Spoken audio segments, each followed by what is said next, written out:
যদি কম্পিউটারে টাইপ না করে এভাবে যে কোনো ছবি বা পিডিএফ থেকে কপি করে পেস্ট করলেই টাইপ হয়ে যায়, তাহলে ব্যাপারটা কেমন হয় বলুন তো? তো এই কাজটি করার জন্য আপনারা কম্পিউটার থেকে চলে যাবেন মাইক্রোসফট স্টোরে। এখানে ক্লিক করার পরে আপনারা এখানে দেখতে পাচ্ছেন একটি সার্চ বক্স দেওয়া আছে। এখানে লিখবেন পাওয়ার টয়েস, পাওয়ার TOYS লিখে সার্চ করবেন। সার্চ করলে প্রথমেই দেখতে পাচ্ছেন মাইক্রোসফট পাওয়ার টয়েস ফ্রি একটি সফটওয়্যার সাজেস্ট করা আছে। এই সফটওয়্যারটিতে ক্লিক করে জাস্ট ইনস্টল ক্লিক করবেন।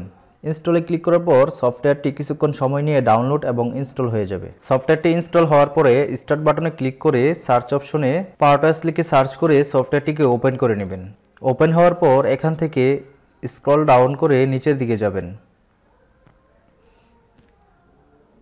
স্ক্রল ডাউন করে নিচের দিকে আসার পরে নিচে দেখতে পারবেন টেক্সট এক্সট্রাক্টর একটি অপশন আছে, এটাকে এনাবল করে দিবেন। বাদ বাকি যে অপশনগুলো আছে সেগুলো যা আছে তাই থাকবে। এবার কিবোর্ড থেকে প্রেস করবেন শিফট উইন্ডোজ টি, তারপর আপনি যে এরিয়ার লেখাটুকু কপি করতে চাচ্ছেন সেই এরিয়াটুকু সিলেক্ট করবেন এবং যেখানে আপনার এই টেক্সটটি প্রয়োজন সেখানে কন্ট্রোল ভি প্রেস করে পেস্ট করে দিবেন। এইরকম আরও ইনফরমেটিভ ভিডিও পেতে চ্যানেলটিকে সাবস্ক্রাইব করে রাখুন।